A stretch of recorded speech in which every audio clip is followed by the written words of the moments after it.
días. En primer lugar, quiero agradecer a la Superintendencia Nacional de Registros Públicos por la invitación que se me ha hecho, saludar la presencia de tantos amigos y colegas del Tribunal Registral, registradores, notarios. Creo que esta es una reunión familiar, ¿no?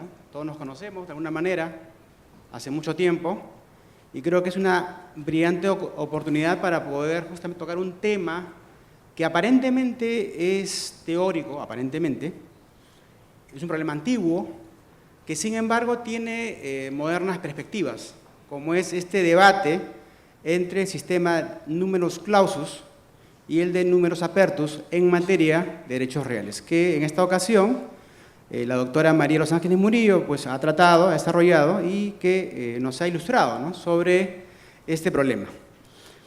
Si yo pudiera resumir con una palabra este tema, esta mañana podría hablar de sacrilegio. ¿Por qué? Justamente porque cuando nosotros entramos a discutir la configuración, el diseño, en este caso del derecho, de la legislación, de alguna manera estamos jugando a ser dioses. De alguna manera estamos cuestionando aquello que se ha venido impuesto ya de antiguo. De alguna manera pensamos en los juristas antiguos que nos han precedido y que sostenían históricamente la idea, ¿no?, de que el sistema debería ser cerrado. Y ya la doctora nos explicó por qué es que hay algunas teorías, algunas opiniones que consideran que el sistema debería ser cerrado. Y recuerdo, por ejemplo, a la doctora Lucrecia Maes von Humboldt, luego a Max Arias Schreiber, a Ferdinand Cuadros y recientemente a Gunther González Barrón. De alguna manera hay quienes postulan justamente la idea de que el sistema debería ser cerrado. Ahora, cuando uno cuestiona justamente este sistema o esta forma, cómo se ha entendido la creación o generación de derechos reales, pensemos por ejemplo en la propiedad, la posesión, el usufructo, derecho de superficie, la habitación, el uso, la hipoteca, anticresis, etcétera. De alguna manera estamos cuestionando, como decíamos, toda esa estructura o este sistema de cosas, este orden de cosas. Entonces recuerdo una novela de Mary Shelley del año 1818 que se titulaba Frankenstein o el moderno Prometeo, que se refería básicamente a ese vano deseo del hombre, del científico, de querer recrear la vida, querer dar vida a seres inertes. Y luego ya sabemos la historia de lo que pasó con Frankenstein.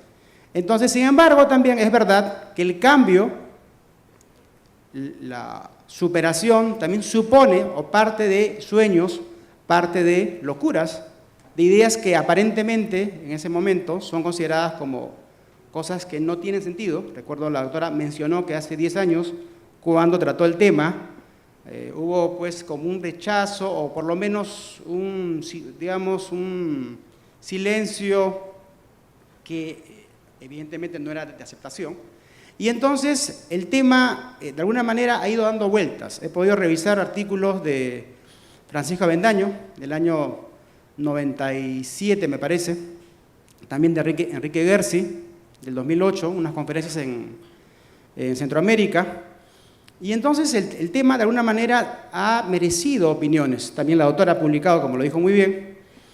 Y recientemente tenemos el grupo de trabajo encargado de revisar y proponer mejoras al Código Civil, presidido por el doctor Gastón Fernández Cruz, y que presentó un anteproyecto de reforma del Código Civil.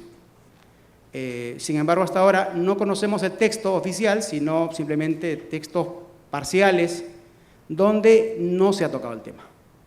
Luego también tenemos el proyecto, como antecedente de esto, la comisión creada por la Ley 26394 y modificada por la Ley 26673, presidida en ese momento por el doctor Jorge Avendaño Valdés, donde también estuve averiguando y me parece que tampoco tocaron el tema. Entonces, de alguna manera, pareciera, o esa es mi opinión en todo caso, como que de alguna manera como que el tema, de alguna manera, no le han dado el valor que tiene.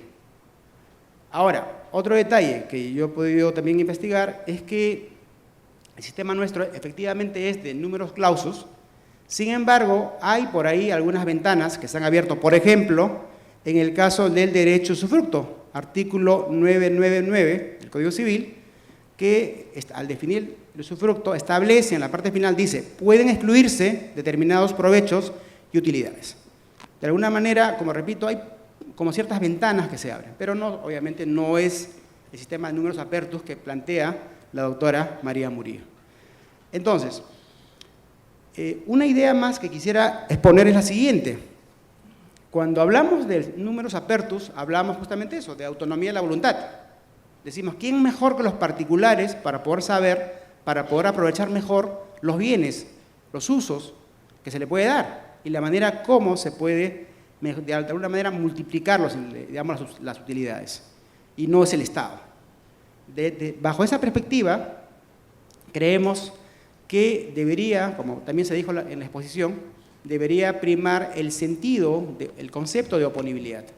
Un concepto de oponibilidad que vaya más allá como exclusivo de los derechos reales, sino que también pueda aplicarse a los denominados derechos personales, o sea, basado únicamente en la publicidad, ya sea, si el bien está registrado, pues con la publicidad registral, y si no, con la publicidad posesoria. Bien, he querido hacer una pequeña introducción del tema, creemos que esto da para mucho más, y voy a ceder el uso de la palabra, en primer lugar, al doctor Víctor Raúl Tinajeros Loza, notario de Lima, a quien tuve el honor de conocer en Arequipa, como notario en Arequipa, y con quien hemos compartido muchas jornadas académicas, y será pues muy grato poder conocer de su opinión. Doctor, por favor. Muchas gracias, doctor Aliaga. Efectivamente, nos conocemos hace buen tiempo en diversas labores académicas aquí en provincia, así que es un honor también poder acompañarlos hoy día. Primero quiero agradecer a Kader Sunarp por la gentil invitación a mi persona, agradecer especialmente al doctor Montes, superintendente de registros públicos, y al doctor también Juan José Garazatúa, superintendente adjunto. Los conozco hace, creo que algo de 2 décadas, y sé de su experiencia en el sistema registral, así que estoy seguro que el registro está en muy buenas manos. Quiero agradecer también, felicitar por otro lado a la doctora María de los Ángeles Murillo por la interesante, sintética y muy clara exposición sobre este asunto tan interesante del número clausus y el número apertus. Y quiero permitirme una pequeña libertad en este momento. He tenido la suerte de ver como presentadora a Carmencita González. Yo también me siento de familia, doctor, igual que tú, porque tuve un breve y fugaz paso por el registro público hace más de 20 años, cuando aún era joven, y recuerdo haber compartido labores con Carmencita González, que es la presentadora, que seguro está por ahí. Espero que me esté escuchando. Un gran abrazo y gusto de verla después de mucho tiempo. Bien, este asunto del número clausus y el número apertus, he tomado algunas notas, repito, a propósito de la interesantísima exposición de la doctora María, y tengo algunos pequeños comentarios nada más. En principio, números clausus y números apertus en realidad no es algo nuevo. No es algo nuevo, esto es algo ya histórico, es como un péndulo.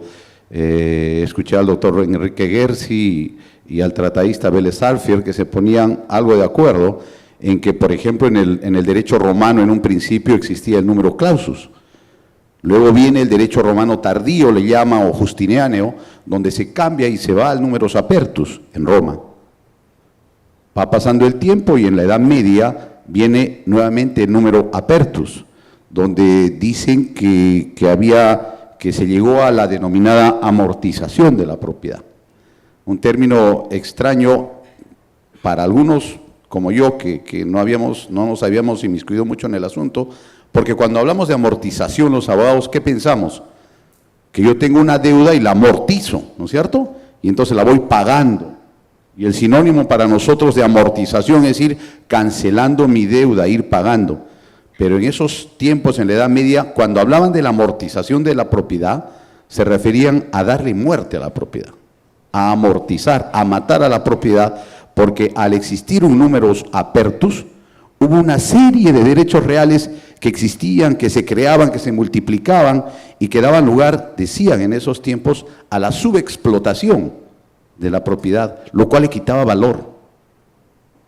Eso ocurrió en la Edad Media. Luego viene la Edad Moderna, viene Alemania y se regresa al numerus clausus. Entonces, parece como históricamente hubiera un péndulo, ¿no? Respecto del numerus apertus y numerus clausus. Eso como un dato histórico que creo que es importante que lo tengamos en cuenta. Obviamente, en la Edad Media había una propiedad feudal donde había muchas tierras, pocos recursos para explotarla, entonces se entiende que hubo una multiplicidad de derechos reales apertus que no ayudaron en esa época. Esta puede ser seguramente diferente con la propuesta de la distinguida expositora.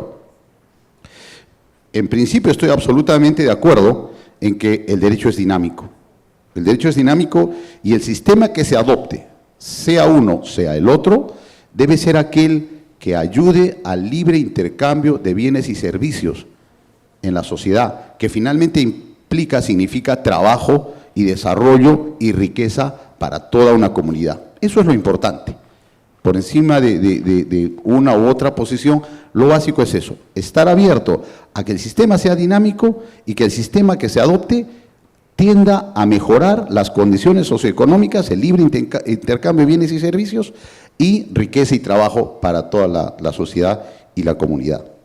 Sin embargo, me pregunto si es necesario un cambio radical.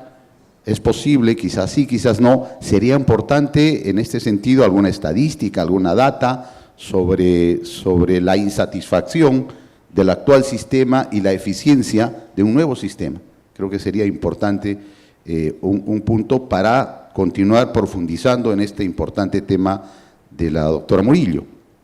Y finalmente, para no extenderme mucho, efectivamente, lo ha dicho también Julio, el doctor Aliaga, este es un tema efectivamente, básicamente teórico, pero siempre la teoría tiene que ir de la mano con la realidad jurídica en la que nos vemos inmersos todos nosotros, ¿no? Ustedes en el sistema registral, básicamente, yo en el lado de la formalización vía notario. Sabemos que el tiempo, la experiencia, las canas, los problemas, nos dan también un elemento de juicio importante para ver si vamos de un péndulo al otro, o si hay un término intermedio, una fórmula mixta que podría ser adecuada.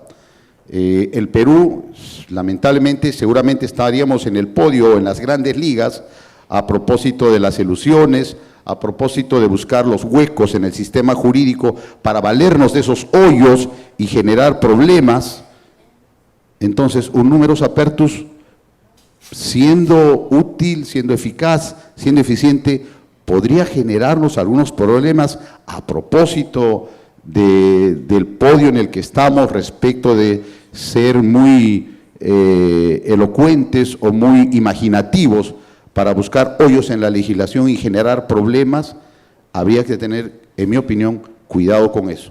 Reitero, mi posición es pro un derecho dinámico y pro la libertad de contratación y de la innovación en el derecho, siempre con prudencia, la prudencia que nos da el conocer los problemas del día a día en el Perú y tener en cuenta que es el Perú, no es solo Lima, no es solo Miraflores. Si legislamos en números apertus es para todo el Perú. Y entonces, no siempre tenemos la misma posibilidad de estar en un equilibrio interpartes en un contrato, no siempre. Y con mayor razón en el interior del país. Y entonces eso puede generar problemas a nivel de una contratación en donde no hay una equiparidad en cuanto al conocimiento de derechos. Por lo demás, reitero, si hay una posibilidad de innovar, de mejorar y de crear nuevas figuras jurídicas a partir de un numerus apertus, en principio, absolutamente de acuerdo, siempre que eso sea eficiente, como bien se ha dicho en la exposición, y que signifique mayor riqueza para la sociedad. Gracias, doctor. Muchas gracias. Bien, a continuación tenemos la presentación de la doctora Petronila Collado Puicán, es registradora y jefe de la zona registral número 2, sede Chiclayo, ¿no? Quien nos dará un poco la visión registral del tema. Bienvenida. Así es. Muchísimas gracias a todos los presentes en esta compartir de honor y también a todos los asistentes y especialmente agradecer a la alta dirección por permitirme compartir con ustedes algunas ideas. Y lo voy a hacer un poco desde el enfoque, desde la gestión pública un poco y a la vez como registradora pública más que nada.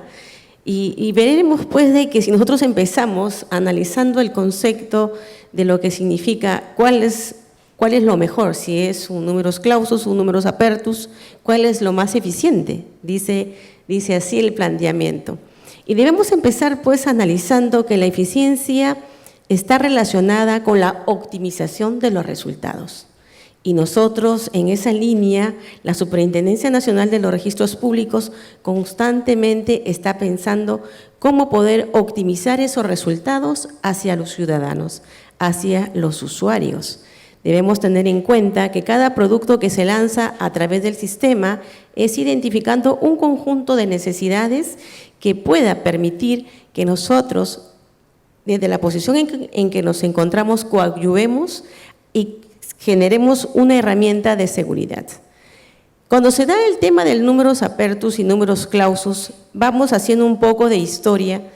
El numerus clausus, estrictamente siempre el derecho registral está asociado al sistema de la propiedad.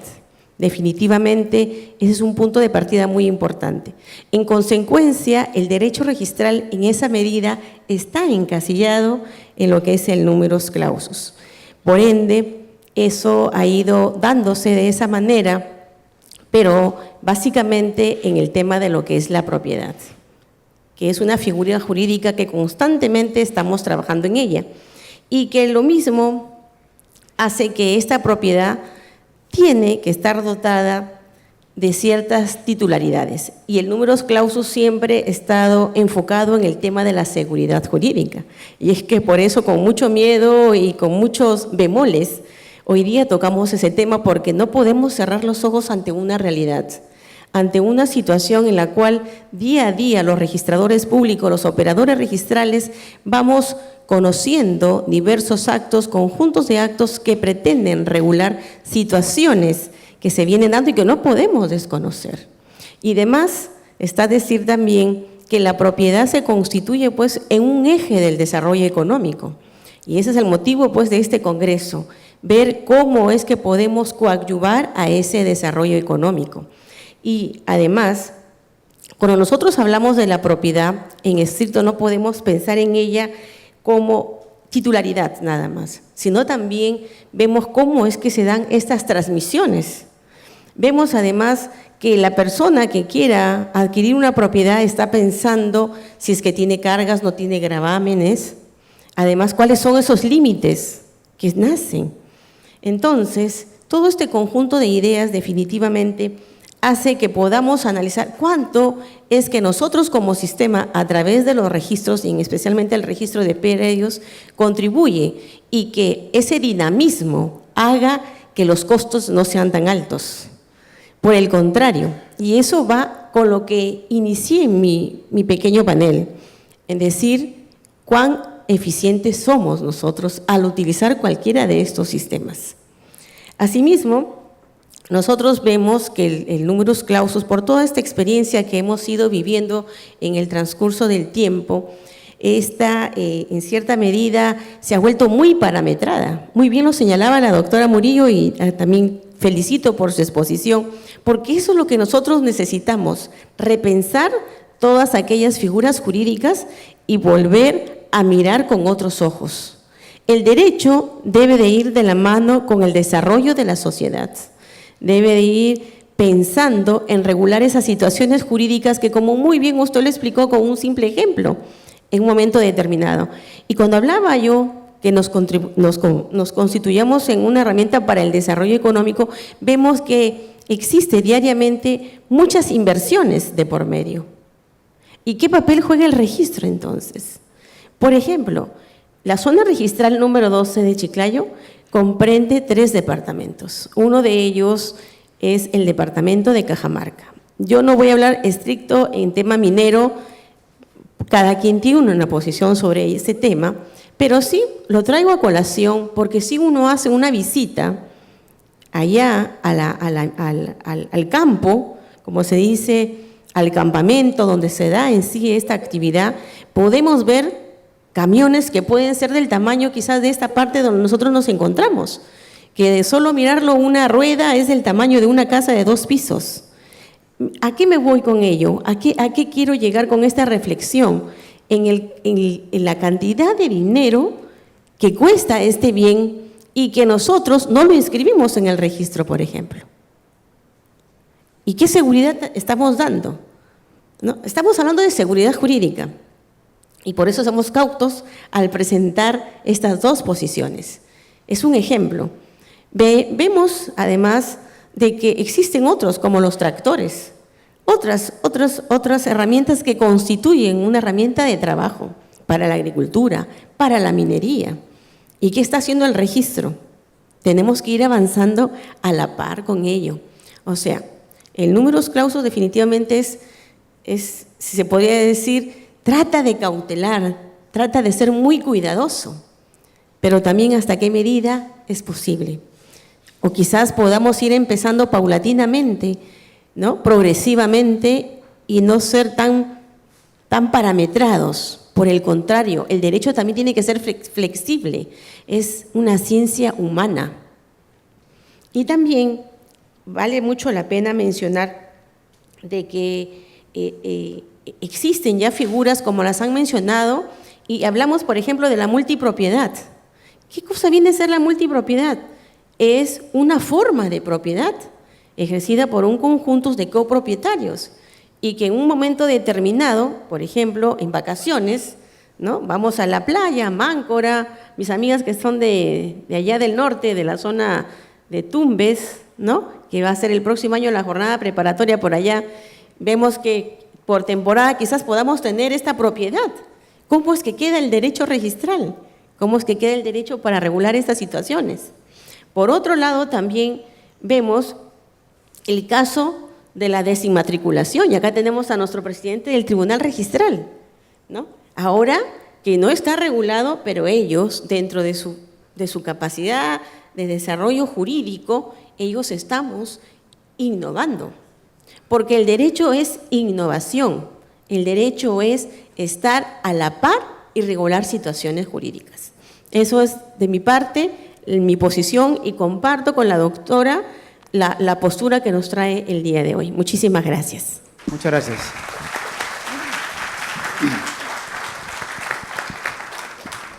Bien, a continuación, y dado que estamos aquí con la expositora, la doctora María Murillo, entonces creemos que es apropiado que ella también intervenga y un poco nos dé su impresión sobre las intervenciones que se han dado, ¿no? Doctora, por favor. Agradezco mucho las intervenciones, 100% de acuerdo con la doctora Collao y con las demás personas que han intervenido, con la doctora Leada, con el doctor Tinajeros. Sin embargo, solamente quería hacer una pequeñísima acotación. Este no es un tema teórico, este es un tema práctico, ¿no?